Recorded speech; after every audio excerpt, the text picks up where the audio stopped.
So obviously the unique part of this week, playing overseas, it's something that our staff has been really strategizing on since we found out we were playing there, whenever it was this spring. I remember being here for OTAs and it coming up and talking about the best way to do things and what we felt was going to help us to play well on Sunday over there. So there's been a lot of conversation, a lot of prep to get to this point and make sure that we're ready to go this week. And it's just about us doing what our trainers and coaches are telling us, and just making sure no matter what on Sunday that we execute well and play at a high level. But today's very normal. Today's we're here, we're in a similar schedule, and it's really just tomorrow after the workday that things change. So really the next 2 days should be able to get really good work in as we normally would, and then from there just have to handle it as we go and do all we can to be ready for Sunday. How does the sleep thing work, Kirk, in terms of you catch up on the plane? What do you do what are they, and who comes in and gives you the best advice on it?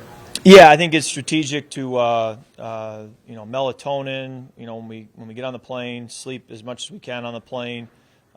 Use blue light as well when we get there to be up and kind of get your body acclimated, and then we'll do some activation stuff with our strength coach when we get there. So there's all kinds of pieces that we're using to be ready to go, and I'm kind of looking forward to tackling it.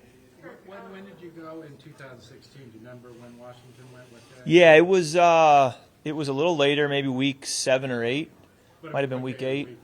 Yeah, we went Thursday night. We went very similar to what this plan is. Did you guys have all that studying and stuff last time you went? About sleep rhythms. I can't remember. I do think that the sports science has grown every year I've been in the league. I think it's only going to grow further as we move forward. But I think there was strategic approach. But I would say this year is probably the most I've been around. We were just talking with Tyler Williams, and he was just discussing the importance of explaining the whys. Yeah. Players and how this stuff works. Obviously, you've done this before, but especially for maybe some of the younger players who are new to this, how is that important to kind of understand the background or the why to these decisions? Yeah, I think players, we all want to know why. We all want to understand the strategic reasons. And I think it helps you then be disciplined and do it when you know the reason behind it. I think it makes it easier to then execute it. When you get to the game itself, does anything change? I mean, your adrenaline must take over any kind of. Yeah. I think it's so the whole process, the sports science of it, is not just to be ready for kickoff. It's also to be ready for week 5.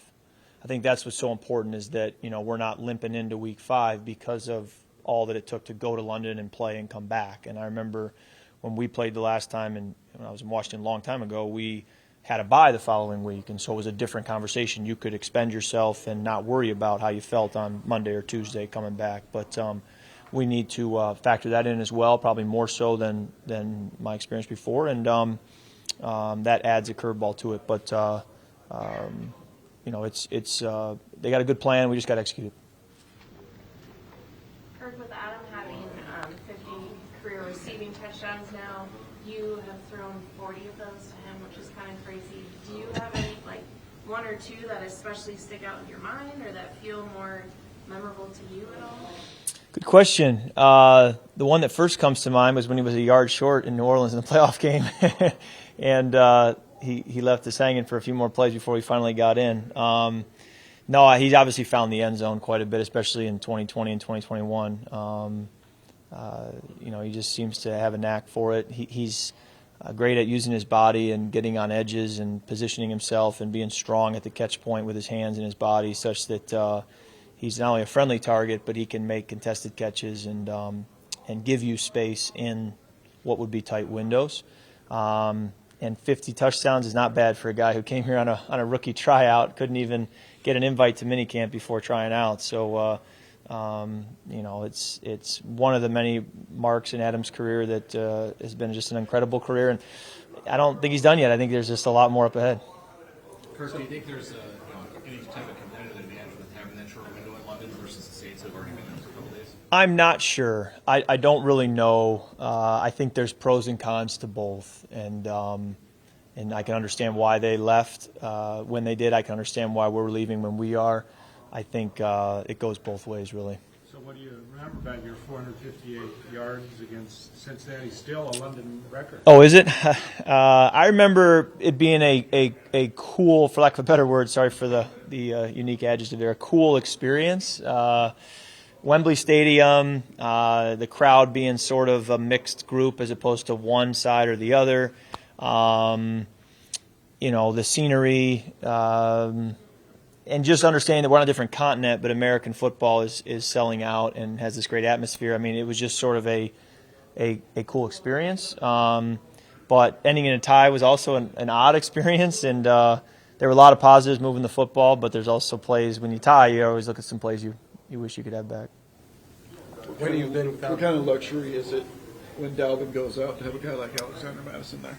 Yeah, it's been a luxury now for 4 seasons. Dalvin has had those moments where he gets banged up, and we've had games or stretches of games where we've had to rely on Alex, and it helps our coaches when they plan. It helps our offense to know that Alex is in there and can handle not only the run game but protections, and can do so much for us, and we don't have to skip a beat, so it's a big asset. Have you altered your offense in the past when you've had him, and do you think this coaching staff would alter the offense if you have him as a starter in the future? I think the sample size in the past would suggest no. We still just kind of roll in Alex and go. Dalvin's a tremendous player, and hope we can have him, but we understand what it is like when we don't, and how that works with Alex and Kene and whoever else we have in there.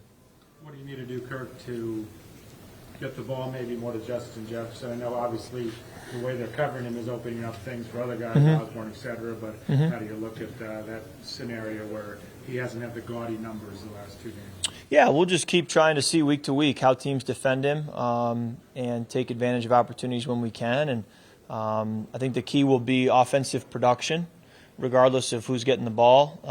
I think it'll be important that we're moving the football and scoring points really is what matters. So however we do that is great by me, but certainly, it would suggest that, if Justin's there, he's a great option to try to do that. How important is it to get off to a good start? You had a couple of slow starts offensively the last Yeah. games. I mean, is that a point of emphasis this week?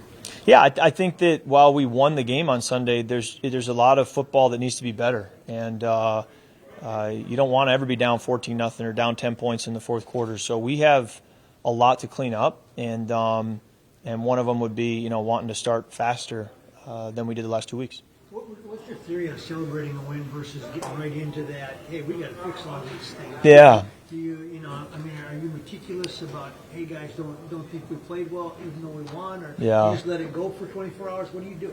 I'm a little more of a Grinch probably, and thinking about all the things we need to do better, and how if we do that again, it could get us beat. I think there's time to enjoy what you accomplished when you retire. I'm a little bit more of, hey, while we're still in it, let's just focus on the next challenge, the next task, and how we can be better and try to find those inches to improve. So that's where my mind goes, but I probably also need teammates who can, remind me to just relax and enjoy a win here and there too. So it goes both ways. Has anything stood out to you on third down? How to get those numbers up? Yeah. I think it's a combination of factors, but, it's never any one thing. It's getting to the right checks. It's making accurate throws. It's separating versus man coverage. It's,